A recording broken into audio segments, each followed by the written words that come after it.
Number two, there's actually never been a study that shows that you should drink 8 glasses of water a day.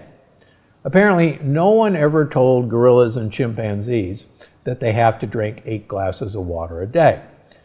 In fact, they don't drink much water at all. Why? Because they actually get most of their water by eating leaves and fruits. For years, we have been told that drinking 2 to 3 liters of water a day is essential for maintaining good health. This advice has been repeated in health guides, by fitness experts, and across countless articles and advertisements. But this advice is a mistake. Recent studies and expert opinions suggest that the 8x8 rule, the recommendation to drink 8 8-ounce glasses of water a day, might be overhyped and not necessary for everyone. In fact, for some people, it could even be counterproductive. One size doesn't fit all. The idea that everyone should drink a fixed amount of water daily is based on a simplistic view of human hydration. The human body is incredibly adaptive and varies greatly from person to person in terms of water needs. Factors like age, weight, activity level, climate, and even diet significantly influence how much water an individual requires. For instance, a person living in a hot, dry climate or engaging in intense physical activity will naturally need more water than someone in a cooler climate or with a sedentary lifestyle. Yet, the blanket recommendation of 2 to 3 liters per day doesn't take these variations into account. Moreover, a significant portion of our daily water intake comes from food. Fruits, vegetables, and even cooked grains contain water that contributes to our hydration. For example, cucumbers and watermelon are over 90% water, meaning that those who consume water-rich foods may need less water from drinks than someone on a dry diet. When we overlook the water content in our food and adhere strictly to the 2 to 3 liter guideline, we risk consuming more water than our body actually needs. One of the most critical yet often ignored aspects of hydration is the body's natural ability to regulate its water needs through thirst. Thirst is a reliable indicator that our body needs more water. The human body has evolved to maintain a balance in hydration through homeostasis, a process that involves the kidneys, hormones like antidiuretic hormone ED, and the brain's hypothalamus. When the body needs water, it triggers the sensation of thirst, prompting us to drink. However, the popular recommendation to drink water constantly throughout the day, regardless of thirst, can override these natural signals. Constantly sipping water can dilute the body's electrolytes, particularly sodium, leading to a condition known as hyponatremia, or water intoxication. What happens when you drink too much water, you can dilute electrolytes, specifically salt. And you can create a condition called hyponatremia, where there's not enough sodium in your blood. And that actually is a form of dehydration. So it is possible that drinking too much water can put you in a situation where you're dehydrated. And I just want to make a point. I'm not against water. You just need to drink the right amount. Hopefully you have the sensation of thirst that can tell you when you're thirsty. While much attention is given to the dangers of dehydration, the risks of overhydration are often overlooked. Overhydration, or excessive water intake, can strain the kidneys, which are responsible for filtering waste from the blood and regulating water balance in the body. When we drink more water than our kidneys can handle, they struggle to expel the excess, which can lead to swelling in cells and tissues. In extreme cases, overhydration can cause cerebral edema or swelling of the brain, which is a medical emergency.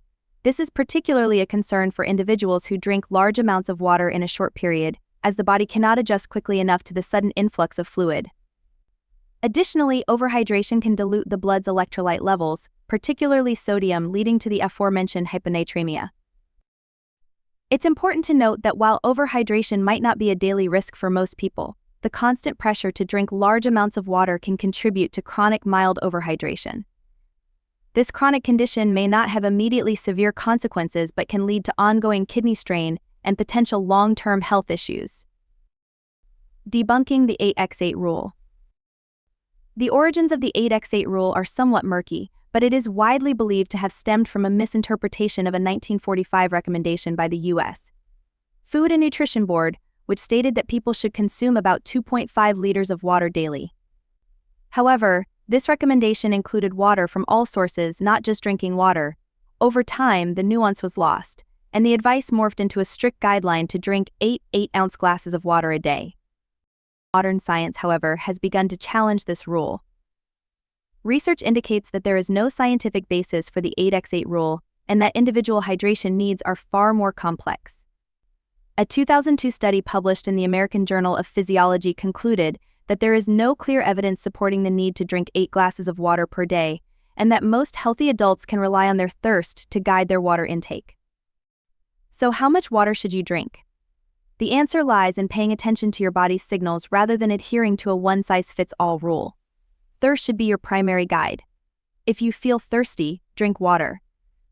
If you're not thirsty, there's no need to force yourself to drink more. The color of urine is a helpful indicator of your hydration status. When you are drinking enough water, your urine typically appears pale yellow or straw-colored, which suggests that your body is well hydrated and functioning optimally. If you are not drinking enough water, your urine may become darker, ranging from deep yellow to amber, indicating dehydration. This is your body's way of conserving water by concentrating the urine. On the other hand, if you are drinking too much water, your urine might be almost clear or colorless. While clear urine isn't necessarily harmful, it can indicate that you are overhydrating, which may dilute essential electrolytes in your body, potentially leading to an imbalance. Monitoring the color of your urine can be a simple and effective way to gauge whether you're consuming the right amount of water for your body's needs. Other factors to consider include your level of physical activity, the climate you live in, and your diet. For athletes or individuals engaged in intense physical activity, more water may be necessary, but even then, hydration should be balanced with electrolyte intake to avoid hyponatremia. Conversely, those with sedentary lifestyles or who consume a diet rich in water-heavy foods may need less water. It's also important to consider the timing of your water intake. Drinking large amounts of water right before bed can disrupt sleep with frequent trips to the bathroom. Spreading out your water consumption throughout the day, in response to thirst, is generally more beneficial. While staying hydrated is crucial for overall well-being, the way you consume water can significantly impact your health. One key tip is to drink water slowly in small sips rather than gulping it down quickly. When you drink water too fast, your body might not have enough time to absorb it properly, and it can lead to a sudden dilution of electrolytes in the bloodstream, potentially causing discomfort or an imbalance. Sipping water allows for better absorption and helps maintain a steady hydration level throughout the day. Another important aspect of healthy water consumption is the temperature of the water. Drinking water at room temperature or warm water is generally more beneficial than cold water, especially in certain situations. Warm water can aid in digestion, soothe the digestive tract, and even help in detoxifying the body by promoting sweating and increasing circulation. In contrast, cold water can constrict blood vessels and slow down the digestive process, making it harder for the body to digest food and absorb nutrients effectively. For those with sensitive teeth or digestive issues, warm water can also be more comfortable and less shocking to the system. It is also advisable to avoid drinking cold water immediately after strenuous activity or exercise. When you engage in intense physical activity, your body temperature rises, and drinking cold water can cause your blood vessels to constrict rapidly, which might hinder the body's natural cooling process. This can also lead to cramping or digestive issues as the cold water shocks your system.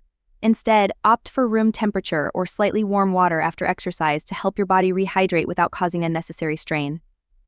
This approach allows the body to cool down gradually and restores fluid balance without disrupting the digestive or circulatory systems. The notion that everyone needs to drink 2 to 3 liters of water daily is an oversimplification that fails to consider the complexity of human hydration needs. While water is undoubtedly essential for health, the emphasis on constant hydration can lead to overhydration and its associated risks. Instead of adhering rigidly to the 8x8 rule, we should listen to our bodies, respond to thirst, and adjust our water intake based on individual circumstances. By doing so, we can avoid the pitfalls of both dehydration and overhydration, ensuring that we maintain a healthy balance that supports overall well-being. In summary, drinking water is important, but drinking 2 to 3 liters of water a day is not a universal requirement. It's time to rethink our approach to hydration and recognize that, like many aspects of health, water needs are highly individual. Your body knows what it needs sometimes, it's just a matter of learning to listen.